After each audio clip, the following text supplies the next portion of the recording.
Okay, so andito po tayo ngayon sa Barangay San Quintin, Calawag, Quezon.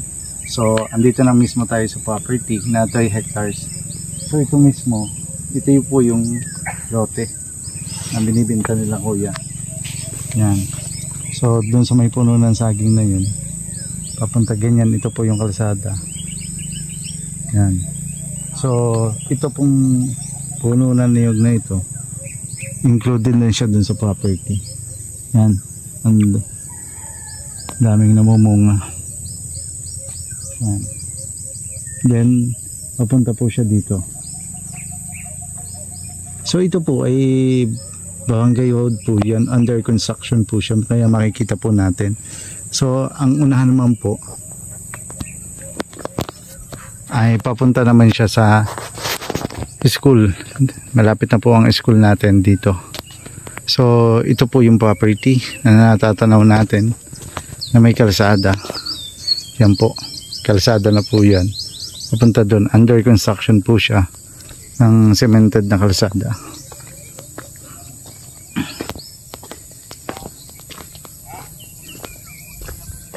Yan. So mahaba siya, mahaba yung kanyang lot frontage. Yun, nandun sa may bangkal na yun, included pa. Yung kabila po hindi na daw kasama.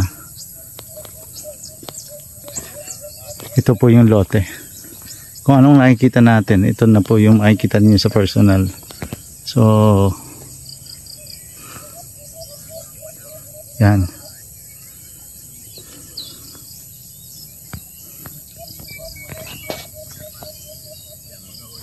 Yan, kasama po po yan sa property yung pinuntahan nila.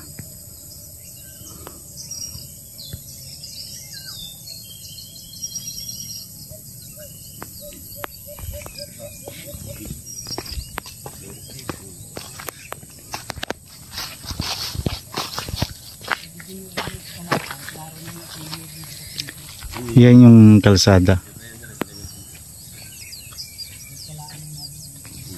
Pagkita niyo doon di yung lulurin po namin. Dito pala magaganda nyo. Puntahan natin kuya.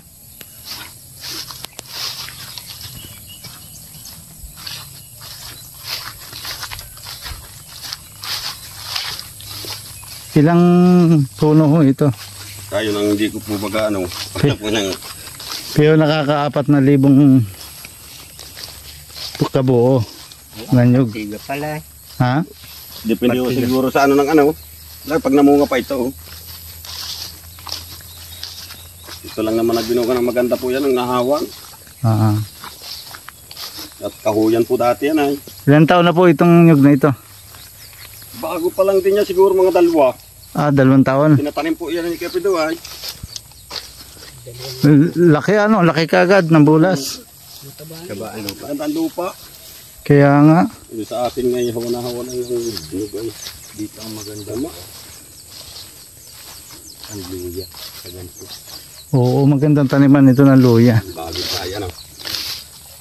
Wala pang kasi ng ugatan nyo gano'n.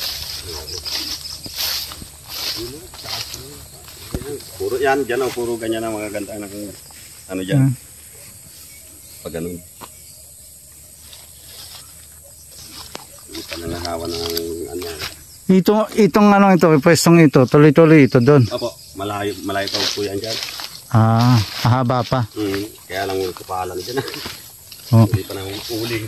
Tapos yung baba, yun yung palayan. Yan yung tubigan. Tubigan. Alam po hanggang saan ang pagitan yung palayan na yan. Puntahan natin yung palayan. Yung kabila niyan po ay kay ano ay, kapit niya. Walang yung panin.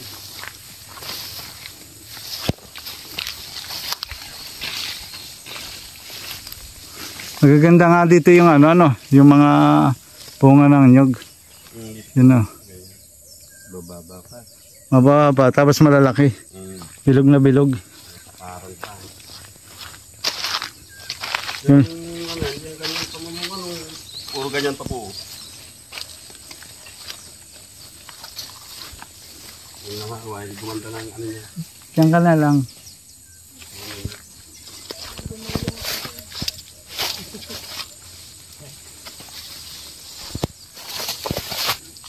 Sa palagay mo, mga ilang kapuno ito? Itong lahat na namunga. Pagka nagtatat ko na lang po, tanong doon may-ari. May 300 kapuno kaya? May-ari ko po. Mayroon yan siya. Mayroon yan. Ah, okay.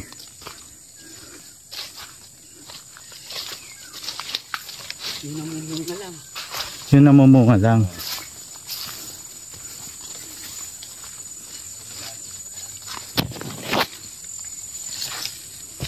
Itong palayan niya, ano yun ay tabigan. Ito nga naman hanggang saan ang hati, anong kapatid niya dito.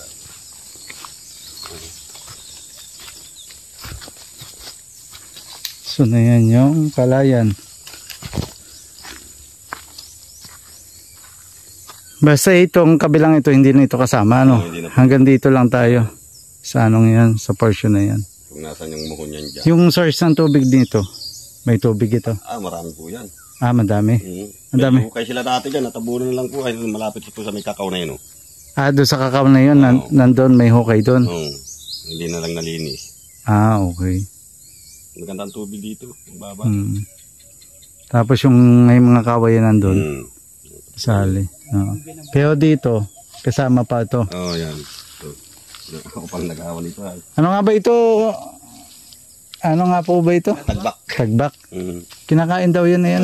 Titingnan niyo pa po dito. Pasok.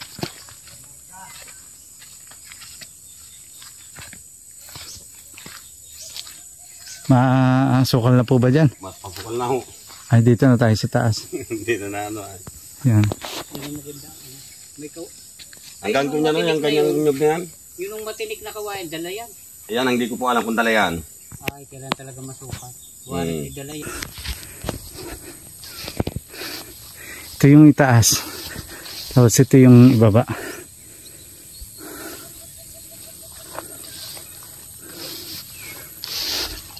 Ganda dito magbahay.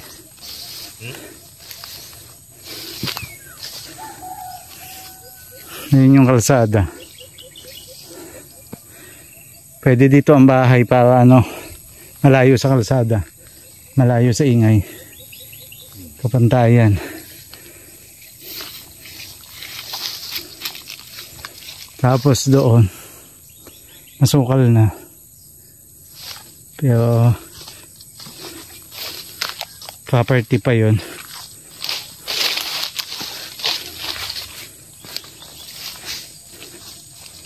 Yan. Lote pa to. Ang niyog daw ay 300 kapuno yung namumunga.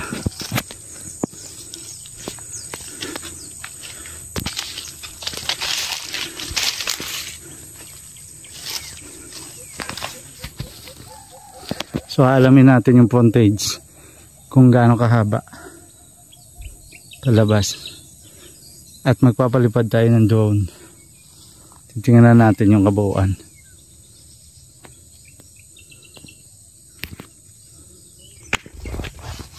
Okay, so yun yung pinuntahan natin. Yan, tapos ito na yung kalsada. So yan, dyan maganda magbahay ng pwesto. Tapos ito, lupa pa. May mga puno ng mangga. Ito, padiretso dyan sa baba. Tapos, ito naman dito. Yung palayan doon, hindi nakasali. Okay, so pupuntahan natin yung hangganan ng property. Ito ay palabas na po tayo. Doon sa isang kalsada pa na going to Lopez na.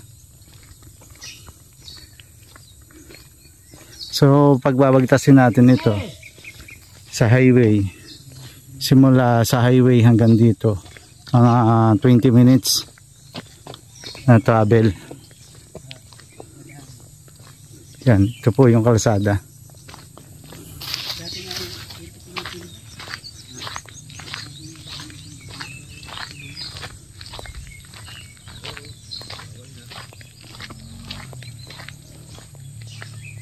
Yan. Tahimik pa dito sa lugar na ito. Peaceful pa. Wala pang masyadong kabahayan. Pero napaka-safe po dito.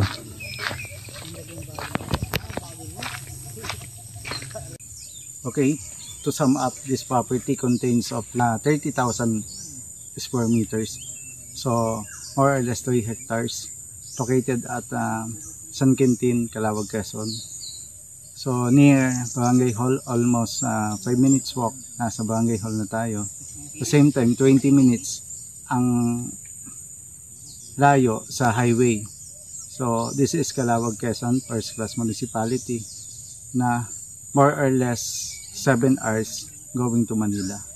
So, ito pong property nito ay maganda kasi nasa gitna po yung kalsada. So, wala tayong magiging problema dun sa right of way natin kasi mayroon talagang kalsada dun sa mismong property na daanan. So, ito ileles lang dun sa inyong property na mabibili. So, more or less 300 meters ang kanyang lot frontage kaya napakaganda. So, ang mga tanim nito ay may mga niyog, mga mangga. So, sa mangga natin, mga 50. Tapos yung niyog, mga 300, hindi pa kasama yung hindi namumunga. So ito po yung property na nakikita natin. Talagang may going to Barangay Hall sa eskwelahan. Ito yung magiging cemented naman po. Right now, passable naman po siya na sasakyan, hindi lang pinasok. Kasi pumunta lang kami doon sa bungad. Matured Cloa po ito, itong property ito. Buhay po yung owner na nasa titulo. Ngayon po ay magpapalipad tayo ng drone para makita natin yung aerial view nitong property. Doon sa mga client po natin na gustong mag-invest ng property, hali po kayo, tutulungan po namin kayo. And willing po kami na mag-dedicate ng time to make sure na ang property po ninyo mabibili ay magiging profitable sa lahat ng kliyente. Thank you so much at please subscribe our channel and paki-like na din po. Thank you and have a good day. Kita-kita po tayo dito sa province of Quezon.